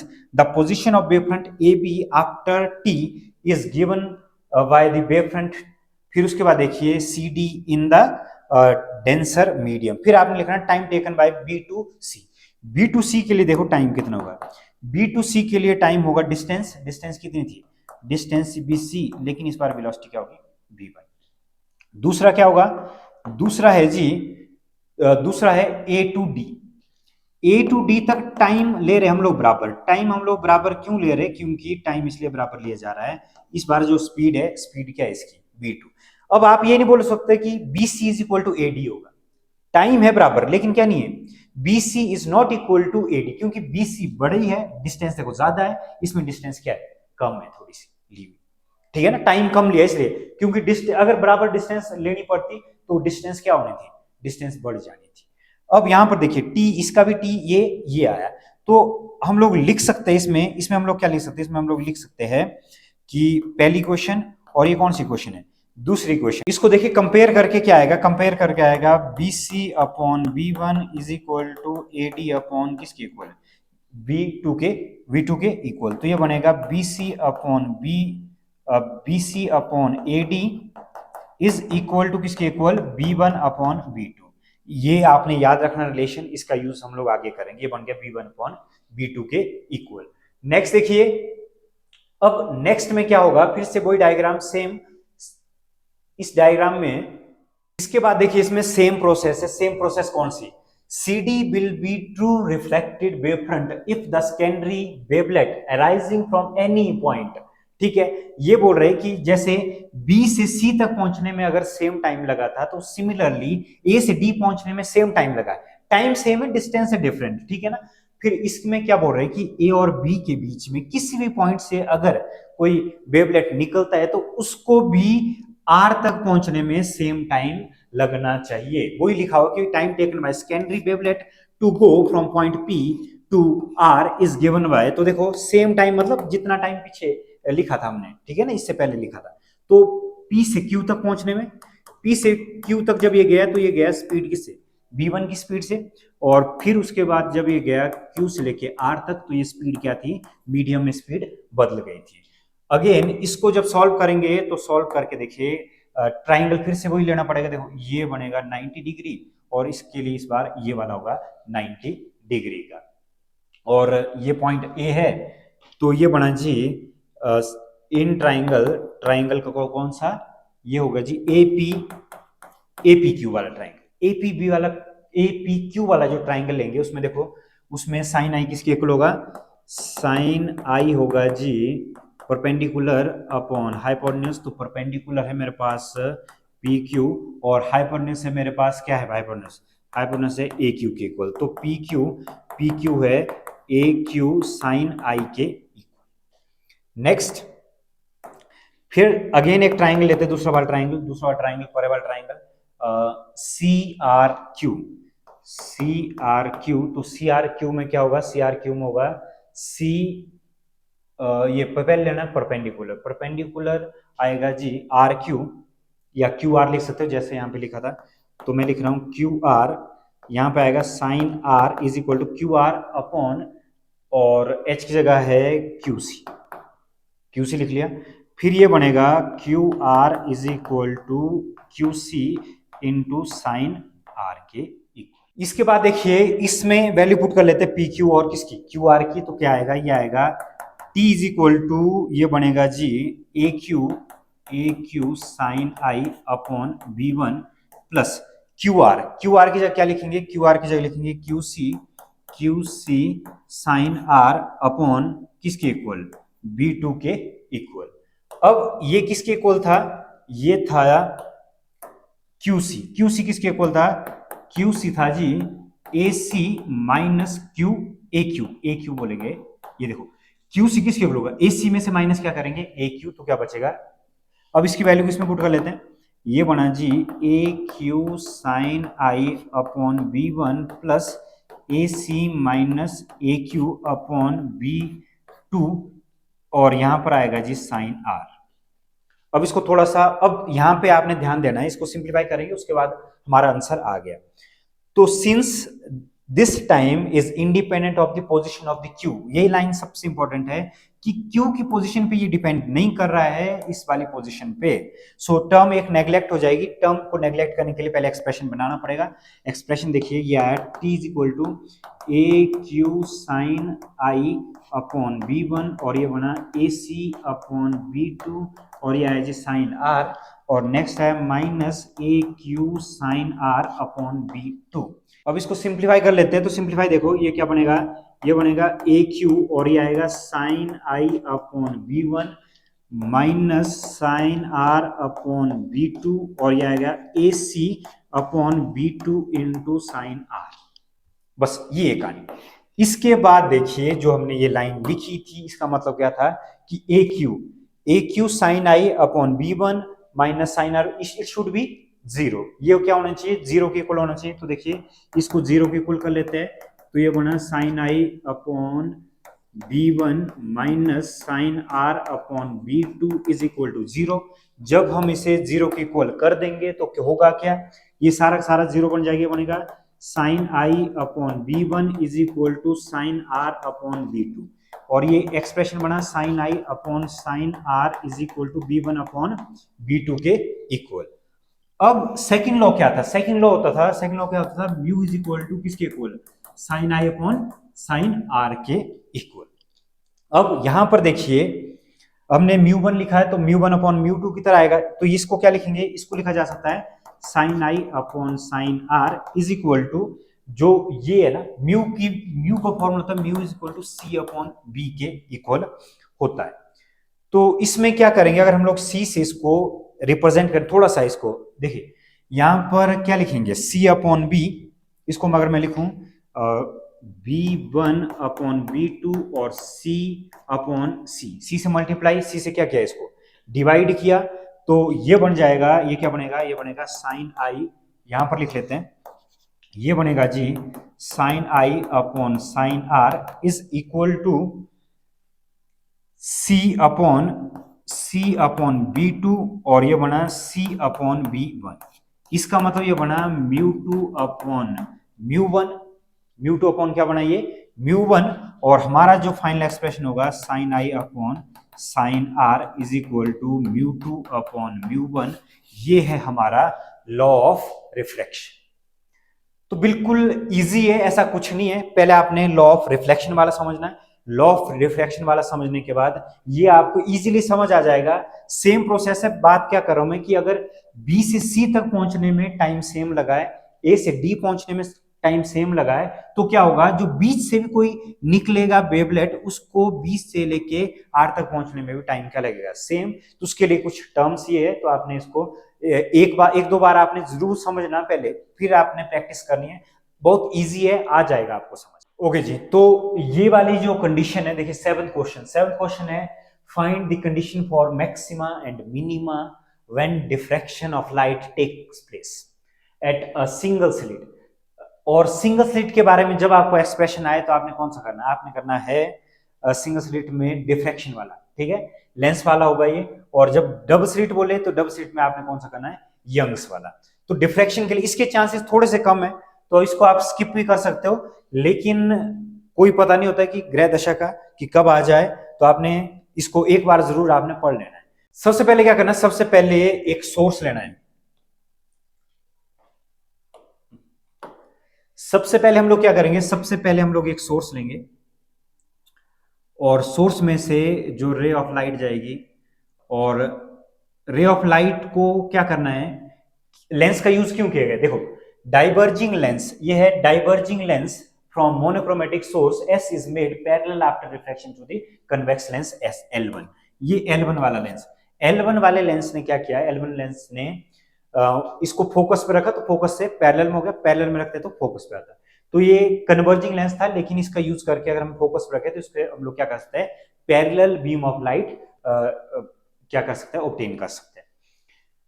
The refracted light from the L1 is propagated in the form of plane wavefront। तो देखो जब ray of light, हमें पता है कि ray of light कैसे जाती है, पैरेलल जाती है, तो ये क्या फॉर्म करती है, ये वेव फ्रंट फॉर्म करती है, ठीक है ना, ये वेव फ्रंट, ये एक वेव फ्रंट है। कौन सा वेव फ्रंट है, ये प्लेन वेव फ्रंट है, ये इमेजिन किया गया है, ठीक है ना, इसमें W और W डैश वेव फ्रंट है। तो वेव फ्रंट को अगर आप स्लिट से, A और B वाली स्लिट से अगर भेजोगे तो क्या होगा, डिफ्रैक्शन का मतलब क्या, तो bending of light from the corner या ऑब्स्टेकल या अपर्चर से। तो यहां पर देखो जो ये स्लिट के बीच की डिस्टेंस थी D, अब ये वेव फ्रंट है, तो वेव फ्रंट में से अगर तो एक लेंस और लिया है, एक लेंस और लिया है, क्यों लिया लेंस, तो यहां पर देखो the plane wave front incident on slit AB of the width D, ये तो ठीक है। अब क्या होगा, according to Huygens principle each point of the slit AB acts as a source of secondary disturbance of wavelength, ठीक है। फिर क्या होगा कि हर एक सोर्स इस वेव फ्रंट में सेकेंडरी वेवलेट का क्या करेगा, सोर्स होगा, है ना। फिर क्या होगा, convex lens L2 is helps in converging the parallel beam at a point। एक में क्या किया, एक में यूज करके पैरेलल बीम बनाई और दूसरे लेंस का यूज इसलिए कर रहे हैं कि उससे क्या करना है, कन्वर्ज करना है किसी एक पॉइंट पे। तो ये हमारी स्क्रीन पे, यहाँ पे जब कन्वर्ज करके कौन सा पैटर्न आएगा, आते दोनों में पैटर्न ही है, इंटरफेरेंस में भी पैटर्न आता है और डिफ्रैक्शन में भी क्या आता है, पैटर्न ही आता है। नेक्स्ट देखिए, नेक्स्ट में क्या है कि the point P is equidistant from the point A and D, therefore secondary wavelet reach at point O from the A and B same phase। तो ये तो हमें पता है कि यहां से सेम फेज में, तो ये क्या होगा, सेंट्रल मैक्सिमा होगा। फिर क्या है इसके बाद देखिए, therefore secondary wavelets reach at point O, A and B in the same phase, क्या बनाता है ये, कंस्ट्रक्टिव इंटरफेरेंस। कंस्ट्रक्टिव इंटरफेरेंस आपको पता है कि कौन सा pattern, bright pattern. In other word O is the position of central maxima, ये सबसे ज्यादा मैक्सिमम होगा, क्योंकि हमने पढ़ा था कि डिफ्रैक्शन के केस में जो सेंटर वाला होता है उसकी ब्राइटनेस बहुत ज्यादा होती है, और जो उसके अरे परे जितने भी उसके पैटर्न बनेंगे उनकी ब्राइटनेस कम होती है। लेकिन इंटरफेरेंस के केस में ब्राइटनेस सबकी क्या रहती है, सेम रहती है। अब देखिए, let the light be diffracted through angle theta so the secondary wavelet also through angle theta. तो ये क्या बोल रहे हैं कि अगर किनारों से भी अगर क्या कर रही है, एंगल थीटा फॉर्म कर रही है, तो जो बीच वाला होगा ना, ये वाला पॉइंट, तो ये वाला जो पॉइंट है, इसको C पॉइंट लिया है, तो ये वाला पॉइंट भी क्या करेगा, एंगल बनाएगा, क्योंकि ये भी डिफ्लेक्ट हो, वेवलेट है ये सारे। ए से एक लाइट निकली, वो भी वेवलेट की फॉर्म में निकली, बी से भी क्या है, वेवलेट। वेवलेट हमने डिस्कस किया था, अ पार्टिकल होता है जो न्यू सोर्स क्रिएट करता है। फिर let the wavelet meet at screen at point P, तो पॉइंट P पे, जो पॉइंट P की जो बातें हो रही है, तो पॉइंट P पे देखिए, पॉइंट P पे क्या होगा, पॉइंट P सेंट्रल मैक्सिमम से डिस्टेंस इसकी कितनी है, इसकी डिस्टेंस है P की। फिर intensity depending on the path difference, तो ये बोल रहे कि पॉइंट P पे डार्क होगा ब्राइट होगा, ये डिपेंड करेगा पाथ डिफरेंस के ऊपर। जैसे यंग्स डबल स्लिट में हमने लिखा था कि पहले इसकी वैल्यू हम लोग फाइंड आउट कर लेते थे, उसके बाद हम लोग बोलते थे ये कौन से फैक्टर पे डिपेंड करे। तो पाथ डिफरेंस इसके लिए है क्या, पाथ डिफरेंस में फर्क क्या है, इसमें सेम वही कहानी है। तो यहां पर देखिए, अगर मैं क्या करें, अगले इसमें करते हैं डिस्कस इसको। देखिए, अगर मैं इसको क्या लिखता हूं, इसको मैं लिख रहा हूं y, मान लो मैंने इसको y लिख दिया, ठीक है ना, मैं उसको यंग्स डबल स्लिट की तरह आपको समझाने की कोशिश करूंगा।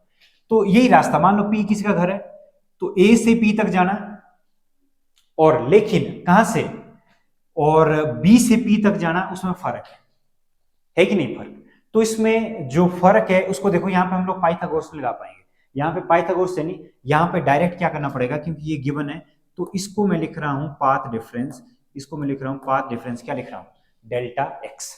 इसमें भी आपने क्या करना है, एक परपेंडिकुलर इस तरह से आपने इसमें ड्रॉ करना है नीचे की तरफ, और इतना डिफरेंस होगा, बाकी ये रहेगा सेम। इसमें डिफरेंस क्या रहेगा, ये रहेगा डेल्टा एक्स का डिफरेंस। तो डेल्टा एक्स को निकाल लेते हैं सबसे पहले। तो डेल्टा एक्स देखो, इन ट्राइंगल में ले रहा हूं पाथ डिफरेंस, ठीक है ना, उसमें क्या किया था, पाइथागोरस लगा के किया था, क्योंकि और यहाँ पे क्या करेंगे, यहाँ पे हम लोग डायरेक्ट, यहाँ पे डी दिया हुआ तो डायरेक्ट पाइथागोरस लगा सकते हैं। तो देखेंगे क्या आएगा, इन राइट एंगल ट्राइंगल, कौन सा triangle, A B Q, A B N, sorry ये ए बी एन है, इसमें आप एक पॉइंट लिख सकते हो यहाँ पर, ये जो एन पॉइंट है, ये वाला पॉइंट है, ये इसका एन पॉइंट। अब देखिए, तो इसमें मैं फाइंड आउट करूंगा, कैसे फाइंड आउट करते हैं, अननोन अपॉन नोन, जिसको फाइंड आउट करना है उसको पहले लिखना है। तो यहाँ पर मैं लिख रहा हूँ बी एन को मैं पहले लिख रहा हूँ, और गिवन क्या है, गिवन है जी ए बी, गिवन है ए बी। तो ये बी एन था इसका परपेंडिकुलर, ये था इसका एच, तो ये बना किसके इक्वल, साइन थीटा। तो B N is equal to, ये बना ए बी साइन थीटा, और ये बनेगा जी बी एन की जगह मैंने लिखा डेल्टा एक्स, ये पाथ डिफरेंस, और ए बी जगह डी, और ये आ गया साइन थीटा के इक्वल, और ये किसके इक्वल आ गया, साइन थीटा के इक्वल। तो पाथ डिफरेंस आया इतना, बस ये ध्यान रखना आपने।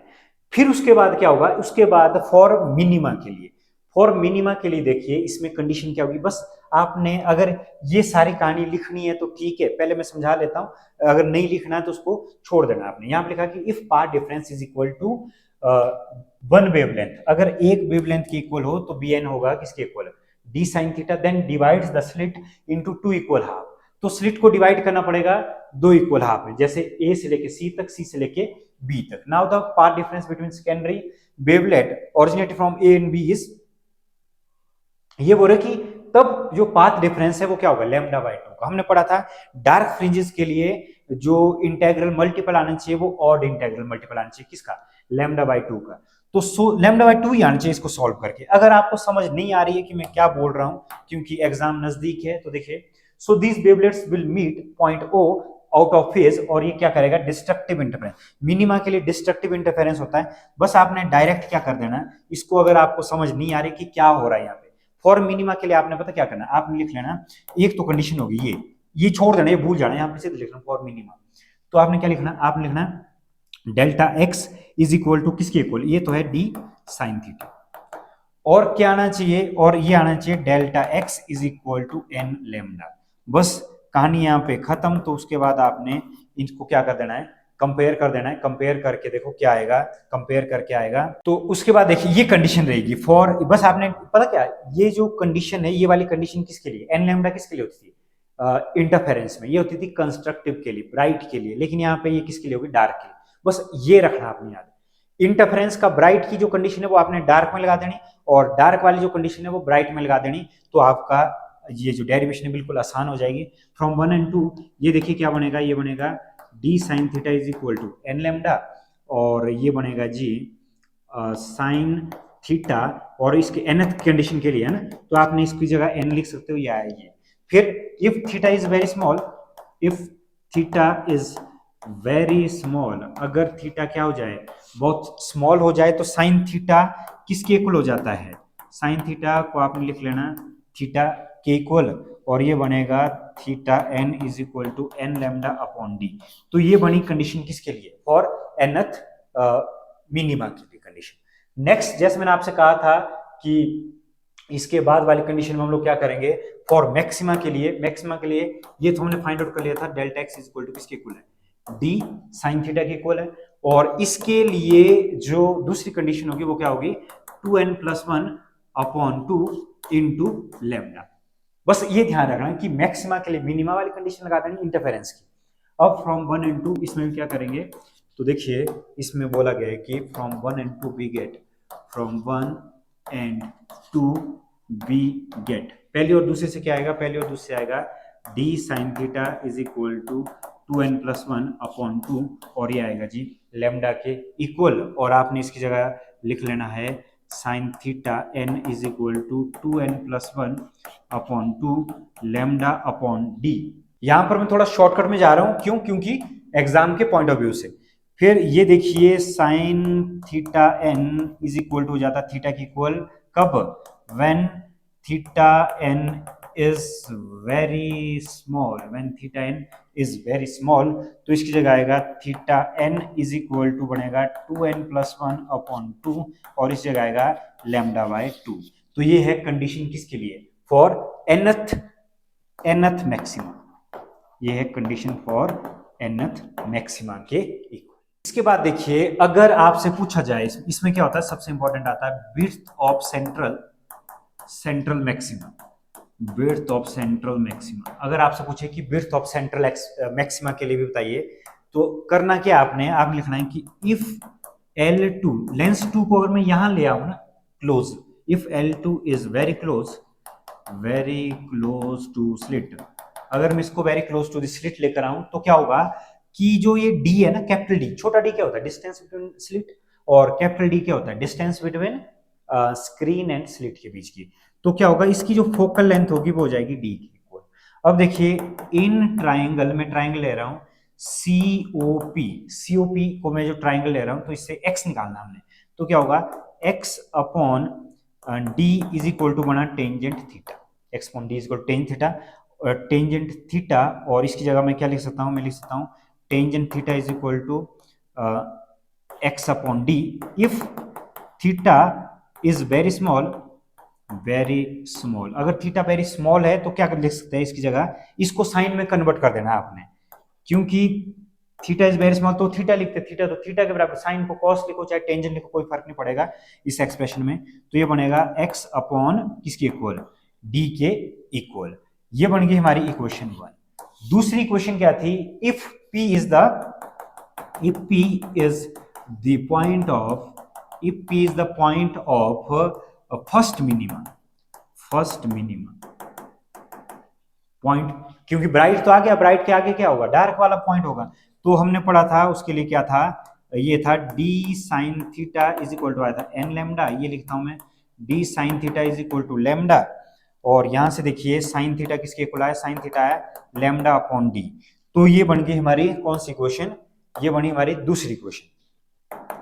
ये पहली इक्वेशन और ये कौन सी बनी? दूसरी इक्वेशन। अब क्या करेंगे? From 1 and 2 we get, from 1 and 2 पहली और दूसरी से क्या मिला? x upon D is equal to lambda upon D, और ये बनेगा x is equal to lambda D upon D. ये सेम बना उसकी तरह, कौन से? इंटरफेरेंस वाले पैटर्न की तरह। लेकिन अभी विड्थ पूछिए सेंट्रल मैक्सिमा की, तो सेंट्रल मैक्सिमा की जो विड्थ होती है उसको आप लिख सकते हो 2 टाइम्स ऑफ द x। तो हमारा जो फाइनल आंसर आएगा 2 लैम्डा डी अपॉन डी, ये होगी विड्थ ऑफ सेंट्रल मैक्सिमा। तो इस पूरी डेरिवेशन में यहां पर आपने ये ध्यान देना है कि इसमें विड्थ ऑफ सेंट्रल मैक्सिमा किस तरह से फाइंड आउट की जाएगी?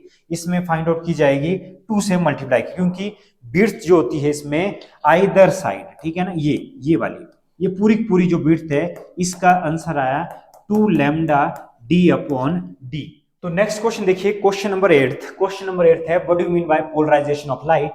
Light waves can be polarized but sound wave cannot be polarized, why? तो इसमें आपने लिखना polarization of light refer to the orientation of oscillation of wave, ठीक है ना, जो वेव होती है वो ओसिलेट करके पहुंचती है। तो यहां पे आपने डायरेक्ट लिखना है कि light is an electromagnetic wave, meaning हमें पता है कि लाइट में देखो मैग्नेटिक फील्ड और इलेक्ट्रिक फील्ड आपस में कैसे चलते हैं? परपेंडिकुलर, और perpendicular to the direction of the propagation of the wave. तो क्या होगा? ये होगी perpendicular to the direction of propagation of the wave. Next one देखिए, in unpolarised light these oscillation occur in many random direction. जब light unpolarised light होती है तो उसमें बहुत सारी डायरेक्शन में चलती है। ये सिंपल सा है, ठीक है। ये जब हम लोग गॉगल पहनते हैं ना धूप में, तो जो सनलाइट जब डायरेक्ट हमारी आंखों तक आती है तो उसमें बहुत सारी वाइब्रेशन होती है, रैंडम डायरेक्शन होती है। लेकिन जब हम लोग सन ग्लासेस पहनते हैं, गॉगल पहनते हैं, तो क्या होता है कि जो लाइट होती है उससे क्या होगा, लाइट को वो सिर्फ एक ही पर्टिकुलर वे में क्या करेगी, रिस्ट्रिक्ट करेगी, और बाकी रास्ते लाइट को सिर्फ एक ही पर्टिकुलर वे से आने देगी, और बाकी जो रास्ते उसके होंगे उनको क्या कर देता है, ये बिल्कुल रिस्ट्रिक्ट कर देता है। नेक्स्ट देखिए, when light is polarized the oscillation are restricted, यही लाइन ठीक है ना, when light restricted to a single plane, for example vertical और हॉरिजॉन्टल, या तो वर्टिकल में करता है उसको या तो किसमें हॉरिजॉन्टल में कर देता है।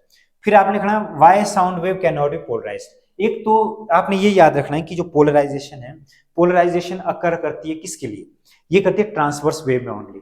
साउंड में क्यों नहीं करती, क्योंकि साउंड क्या है, साउंड है आपकी लॉन्गिट्यूडनल वेव, तो लॉन्गिट्यूडनल वेव में पोलराइजेशन अकर नहीं होती। क्यों नहीं होती, sound is a fundamentally different from the light how it propagate, क्योंकि साउंड ऐसे नहीं प्रोपेगेट नहीं करता परपेंडिकुलर डायरेक्शन में, ट्रांसवर्स नेचर का नहीं है साउंड, के ऐसे प्रोपेगेट करता है, ये करता है कंप्रेशन और रेयरफैक्शन में।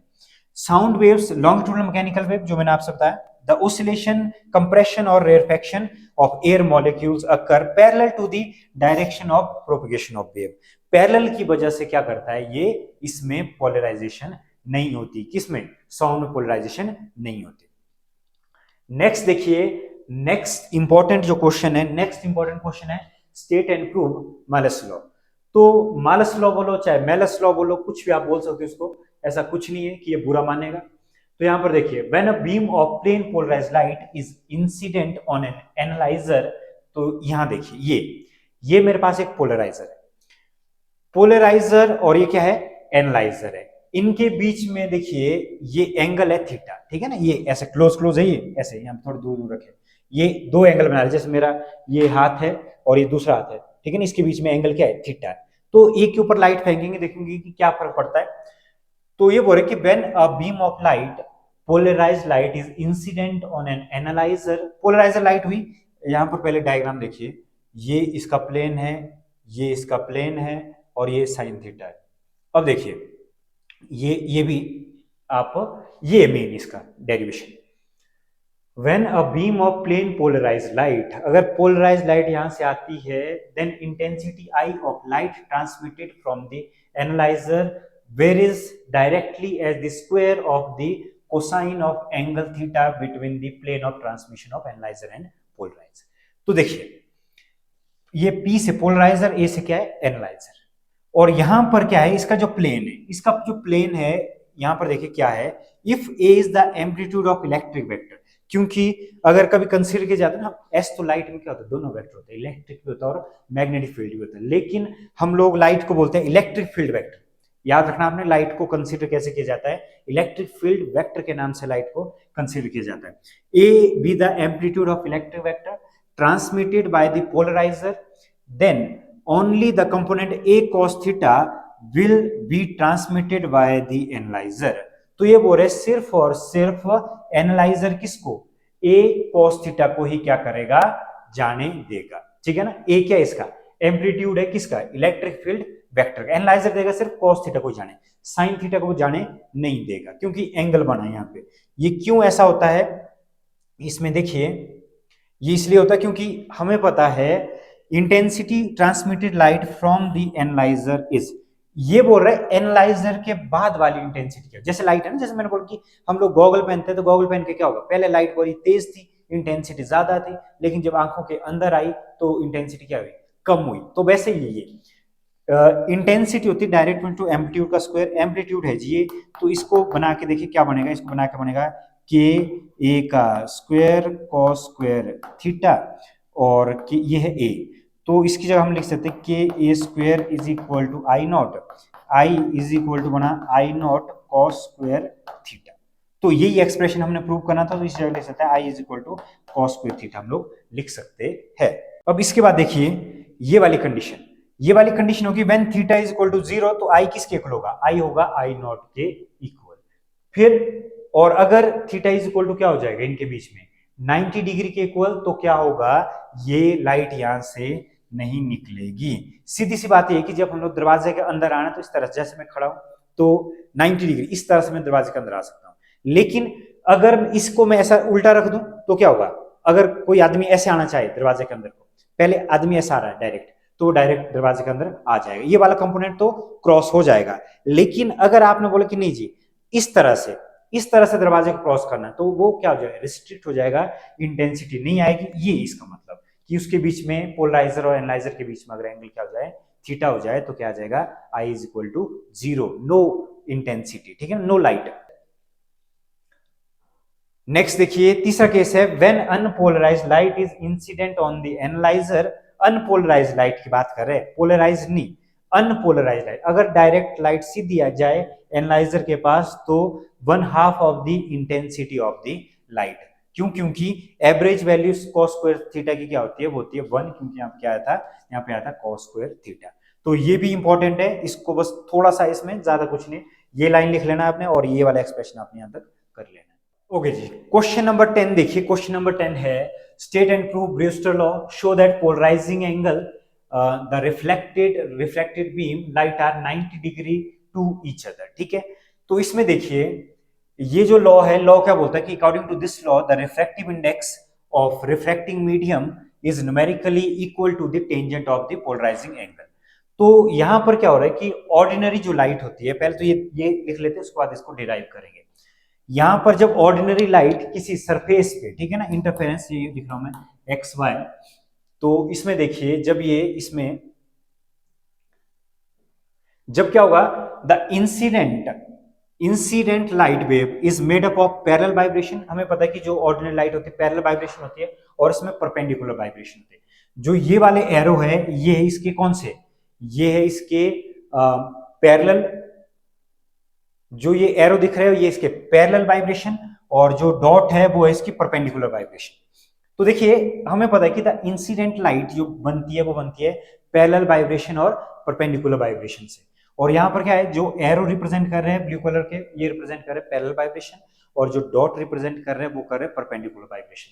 इस केस में होगा क्या कि एट अ पर्टिकुलर एंगल, किसी एंगल पे, ठीक है ना, ऐसा नहीं कि हर वक्त, किसी एक पर्टिकुलर एंगल पे क्या होगा, parallel component is completely refracted whereas perpendicular component partially get refracted and partially get reflected। ठीक है ना, इसका मतलब ये हुआ कि जो इसमें रिफ्लेक्टेड वाला जो ये है, ये क्या हो जाता है, रिफ्लेक्टेड लाइट जो होती है वो रेज होती है, वो क्या होती है, कंप्लीटली पोलराइज्ड, और ये पोलराइज्ड पार्शियली पोलराइज्ड होती है किसी एंगल पे। उस एंगल को बोलते हैं थीटा पी, इसको बोलते हैं पोलराइजिंग एंगल, इसको बोलते हैं पोलराइजिंग। तो देखिए reflective component are all in perpendicular plane of the vibration and hence plane polarised, ये होता है कंप्लीटली पोलराइज्ड।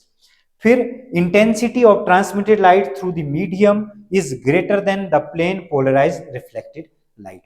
अब ये देखिए ये किसके इक्वल, ये था थीटा और ये आपस में कितना डिग्री के एंगल बना रहे हैं, ये बना रहे 90 डिग्री के एंगल। तो आप लिख सकते हो थीटा प्लस आर, ये वाला एंगल, ये टोटल देखो कितना बन गया, थीटा और आर, इन दोनों का सम भी कितना होना था 90, और इन दोनों का सम भी कितना होना था 90 के इक्वल होना था। तो यहां पर आप लिख सकते हो कि theta P plus R is equal to किसके इक्वल होगा, 90 के इक्वल, और आर यहां से फाइंड आउट किया तो क्या होगा 90 माइनस थीटा पी। और इस पॉइंट को अगर मैं कंसीडर कर दूं, मान लो मैं लिख रहा हूं पॉइंट ए, तो applying Snell's law at point A, applying Snell's law at point A point पर अगर हम लोग स्नेल्स लॉ लगाते हैं तो देखिए क्या आएगा, ये बनेगा, पहला था म्यू इनटू ए और ये आएगा sine I is equal to angle of incidence, यही है ये, आई इज इक्वल टू किसके इक्वल है, थीटा पी के इक्वल है। तो ये आएगा, सेकंड आएगा म्यू इनटू साइन आर। ठीक है जी, तो ये बनेगा, देखिए म्यू तो ये तो 1 होता है एयर का, ये आएगा साइन आई है थीटा पी के इक्वल, और ये म्यू साइन आर किसके इक्वल है 90 माइनस थीटा पी। तो ये बनेगा जी sine theta P is equal to mu cos theta p, और ये बनेगा sine theta p upon cos theta P is equal to mu के इक्वल। और ये जो लास्ट एक्सप्रेशन हमारा बनेगा, लास्ट एक्सप्रेशन क्या बनेगा, लास्ट एक्सप्रेशन बनेगा जी, ये बनेगा tangent theta P is equal to mu के इक्वल। तो यही हमें क्या करना था, प्रूव करना था, बस आपने डायग्राम ये बनाना है। दो कंपोनेंट इसमें होंगे, एक परपेंडिकुलर वाइब्रेशन होगी और एक इसमें कैसे होगी, हॉरिजॉन्टल वाइब्रेशन होगी। क्लियर है इतना। लास्ट क्वेश्चन देखिए, क्वेश्चन नंबर 11। तो क्वेश्चन नंबर 11 में क्या बोल रहे हैं कि what effect on the interference fringes in Young's double slit experiment due to each of the following. ठीक है ना, अगर कभी एचई बोर्ड का मन करा कि ना ही वो न्यूमेरिकल हो और डेरिवेशन टाइप भी लगे और थ्योरी भी उसमें इंक्लूड हो, तो इस तरह का क्वेश्चन देखने को मिल सकता है। ओके, तो देखिए सबसे पहले इसमें क्या पता होना चाहिए, इसमें हमें एक फॉर्मूला पता है कि फ्रिंज विड्थ का फॉर्मूला क्या होता है, लैम्डा डी अपॉन डी के इक्वल। तो पहला केस है कि अगर कैपिटल डी क्या होता है, स्क्रीन के बीच की डिस्टेंस होती है, अगर डी को क्या कर दें, बढ़ा दें, तो beta is direct proportional to D. तो इससे देखिए होगा क्या कि डी को अगर बढ़ा दें तो फ्रिंज विड्थ क्या हो जाएगी, इंक्रीज। तो आप लिख सकते हो कि फ्रिंज विड्थ विल इंक्रीज। तो फ्रिंज विड्थ क्या हो जाएगी, फ्रिंज विड्थ हो जाएगी इंक्रीज। सेकंड वाले केस में देखिए क्या आ रहा है कि monochromatic source is replaced by another monochromatic source of shortest wavelength. तो इसमें भी देखिए beta direct proportional to lambda, और ये बोल रहे हैं कि जो वेवलेंथ है, वेवलेंथ को क्या करना है, छोटा कर देना है। तो ये फ्रिंज विड्थ क्या हो जाएगी, डिक्रीज हो जाएगी। तो आप लिख सकते हो fringe width will decrease. Third में क्या बोल रहे हैं कि थर्ड में बोल रहे हैं कि separation between slit is increased, मतलब डी को क्या करना है, इंक्रीज करना है। बीटा और डी तो इनवर्सली प्रोपोर्शनल में है, और अगर ये बढ़ गया तो फ्रिंज विड्थ क्या होगी, डिक्रीज हो जाएगी। तो आपने लिखना है बीटा क्या हो जाएगा, ये फ्रिंज विड्थ हो जाएगी डिक्रीज्ड। और फोर्थ में देखिए मोनोक्रोमेटिक सोर्स, पहले हम लोग क्या यूज करते हैं, मोनोक्रोमेटिक सोर्स। अगर मोनोक्रोमेटिक सोर्स को रिप्लेस करेंगे व्हाइट लाइट के साथ, तो ये क्या देगा, सेंट्रल फ्रिंज। तो क्या देगा, सेंट्रल फ्रिंज तो होगी व्हाइट, लेकिन उसके साथ व्हाइट के साथ में ये क्या करेगा, कलर्ड फ्रिंज भी देगा, कलर्ड फ्रिंजेस। बस इतना है आपने रखना है कि उसमें सिर्फ व्हाइट और ब्राइट और डार्क नहीं होगी, उसमें क्या होगा, उसमें कलर्ड फ्रिंज भी आपको देखने को मिलेगी। तो ये था ऑल अबाउट किसके बारे में, वेव ऑप्टिक्स के बारे में, जिसमें सबसे इंपॉर्टेंट क्वेश्चन है, सबसे इंपॉर्टेंट क्वेश्चन में आता है यंग्स डबल स्लिट का एक्सपेरिमेंट, लॉ ऑफ रिफ्लेक्शन। ये 3 डेरिवेशन है सबसे इंपॉर्टेंट, अगर डेरिवेशन माना होगा, और अगर थ्योरी माना होगा तो वेव फ्रंट हुआ, कोहेरेंट सोर्स हुआ, इंटरफेरेंस की डेफिनेशन हुई, डिफ्रैक्शन की डेफिनेशन हुई, या माइलस लॉ हुआ, ये आपसे पूछा जा सकता है। और आपने प्लेलिस्ट को विजिट करना नहीं भूलना है, और प्लेलिस्ट को विजिट करके आप 12th फिजिक्स पर जा सकते हो, और जैसे जैसे एग्जाम आते रहेंगे उसके अकॉर्डिंग हम लोग आपको जितनी भी वीडियोस होगी उस सब्जेक्ट के रिगार्डिंग आप तक पहुंचाते रहेंगे। तो आज की वीडियो में बस इतना ही, फिर मुलाकात होगी एक नई वीडियो के साथ, तब तक के लिए